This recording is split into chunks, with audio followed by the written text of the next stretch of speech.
so that you can be charged. Because we have come to realize that the rain have started and we have just started suffering from floods in some of our properties and our neighborhoods. So based on that, we have made a study last week Sunday of at least between Nusrat Junction towards the Churchilltown petrol station. We realized that there are a lot of sands blocking the drainage system, and some of these wastes are being thrown inside.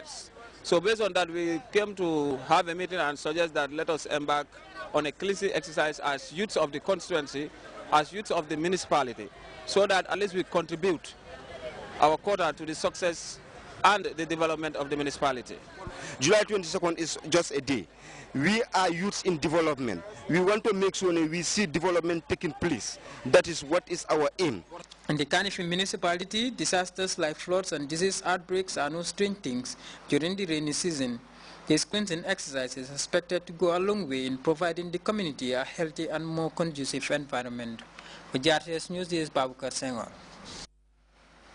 We'll be back with news from outside the Gambia after this break. RLG Communications Gambia Limited wishes you all a Ramadan Mubarak. This Ramadan, RLG offers you a gift with every phone or laptop you buy. Gifts include dates, sugar, mugs, milk, and pens. Visit our showroom on 62 Caraba Avenue, opposite the Pipeline Mosque. Or you can find our sales agents at St. Teresa's Upper Basic School, Chippa Garage Car Park, at Westfield, or in Banjul opposite the Albert Market main gate. For more information, please call 437-1170 or 744-9106. A blessed Ramadan from RLG. RLG, proudly yours. Welcome back.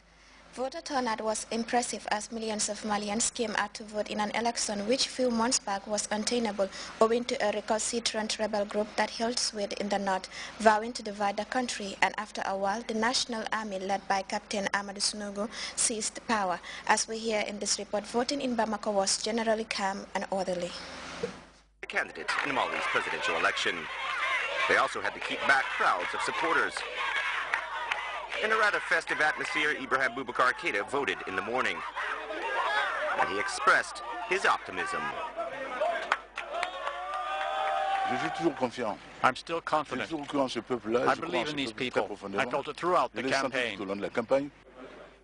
A few kilometers away, in the Baldalabugu neighborhood, the mood is much calmer. But Soumaïla Cissé is just as confident as his main rival. The candidate for the Union for the Republic and Democracy voted at Bureau number 25. I have only one thought, and that is for all the people I've met in this country, the young people, the women, and the children who are looking for happiness, who are looking for a better future.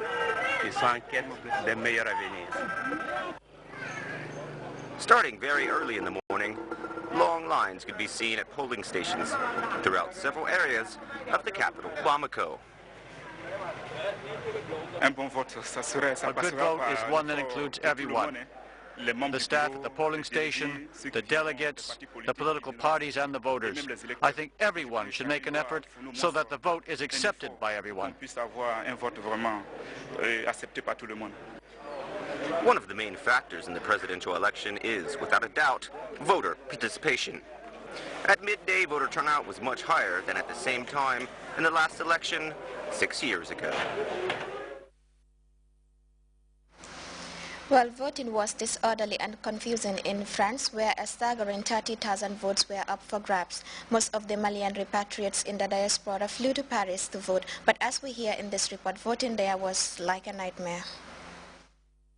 This is shameful. This is shameful. People in the tense crowd were yelling at the Malian consulate in Paris. People were losing patience as voting for president was proving to be chaotic. A number of polling stations were closed at the last minute, and people showed up here, a bit lost. You go to the embassy, and they tell you to go to the consulate. At the consulate, they say, go to the left. What does that mean? If they don't want us to vote in France, they should say so. It would be clear that way. This is very discouraging. It's useless. People are here, but they cannot vote. This is crap.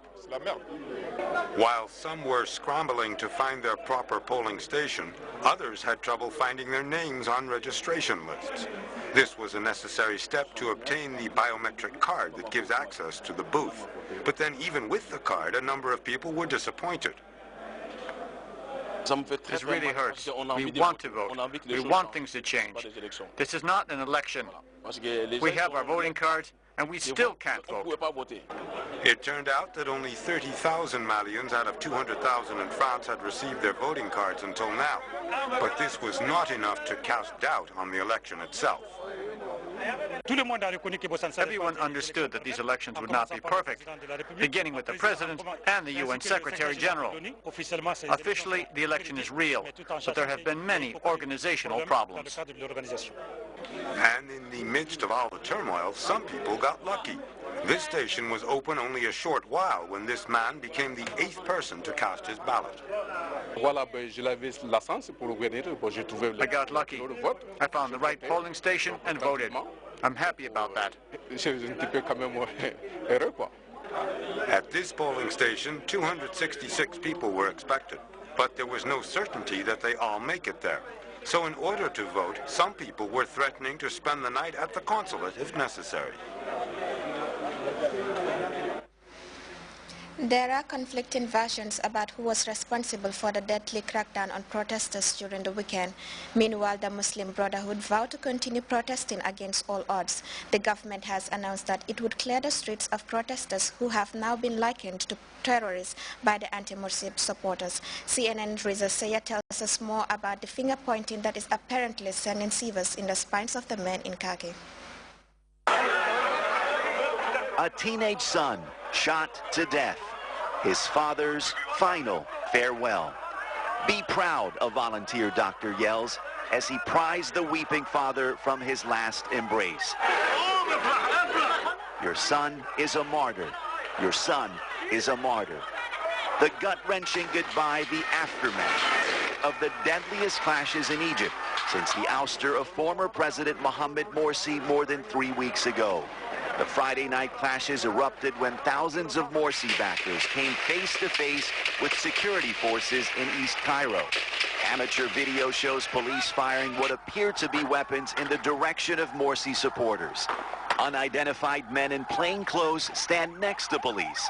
Many throw rocks. Witnesses say some had weapons. CNN has not been able to verify what kind of weapons were fired, but at the pro-Morsi makeshift hospital, a short drive away, many of the victims had been shot in the head and chest. When the shooting stopped, the war of words began. Egypt's Interior Minister, Mohammed Ibrahim, said pro-Morsi protesters had guns and fired first, injuring 14 officers. Police never fired back, he said. Yesterday, we were beaten and attacked by rocks and bullets. We are the victims here. Ibrahim suggested the men in plain clothes next to police were local residents clashing with pro-Morsi backers. Police tried to separate the two sides, he claimed. I want to emphasize that the Interior Ministry police force has never and will never fire its weapons at any protester. Back at the Morsi camp's makeshift hospital, where the dead were lined side by side on a blood-smeared floor, the story was very different. They were surprised that gunshots started on them, gunshots.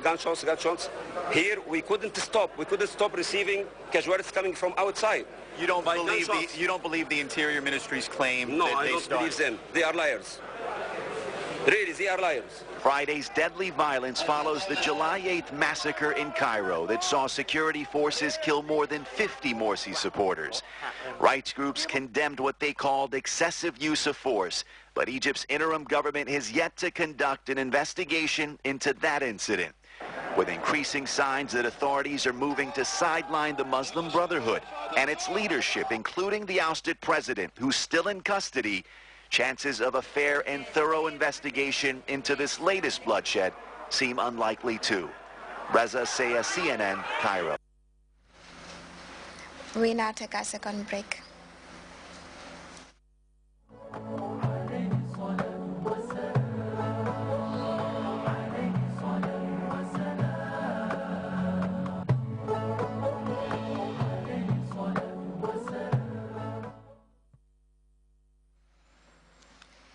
Welcome back. Let's now join the Central Forecast Office for a look at the weather report.